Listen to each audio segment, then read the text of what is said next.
কসবা কাণ্ডের পর IIM Joka boys হস্টেলে ডেকে নিয়ে গিয়ে ছাত্রীকে ধর্ষণের অভিযোগ উঠল।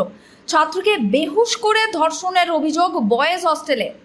সোশ্যাল মিডিয়ায় আলাপ, অভিযোগ কাউন্সেলিংয়ের নাম করে তাকে বয়েজ হস্টেলে ডেকে পাঠায় অভিযুক্ত দ্বিতীয় বর্ষের ছাত্র।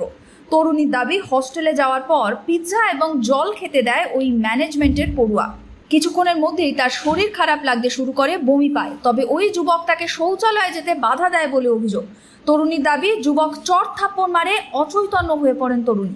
জ্ঞান ফেরার পর অভিযুক্তের হাত থেকে নিজেকে বাঁচিয়ে থানায় অভিযোগ দায়ের করতে যান নির্যাতিতা।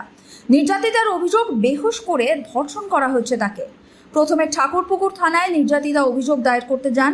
সেখানে পুলিশ তাকে হরিদেবপুর থানায় যেতে বলে, কারণ আইআইএম জোকা ওই থানার অন্তর্গত।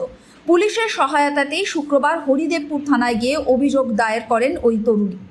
ঘটনাস্থলে গিয়ে তথ্য প্রমাণ সংগ্রহ করে পুলিশ, তারপর গ্রেফতার করা হয় অভিযুক্তকে। এই ঘটনায় ফের শিক্ষা প্রতিষ্ঠানে নিরাপত্তা ঘিরে উঠল বড় সড় প্রশ্ন। রক্ষীরা কি করছিলেন? অভিযুক্ত কি প্রভাবশালী? এসব প্রশ্ন উঠে আসছে। পুলিশ ইতিমধ্যেই ভারতীয় দণ্ডবিধির 64 এবং 123 ধারায় মামলা রুজু করেছে। নির্যাতিতার বয়ান ও মেডিকেল রিপোর্টের ভিত্তিতে তদন্ত এগোচ্ছে বলে জানিয়েছে পুলিশ। এই আবহে চুপ করে থাকা আর চলবে না, এমনটাই মনে করছেন অনেক শিক্ষার্থী ও অভিভাবক। পুলিশ জানিয়েছে, প্রভাবশালীর তত্ত্ব উড়িয়ে দেওয়া হচ্ছে না একেবারেই। কলেজের ভেতর অভিযুক্তের প্রভাব কিরকম ছিল তদন্তে সেটাও খতিয়ে দেখা হচ্ছে। Bureau report, sky news Bangla.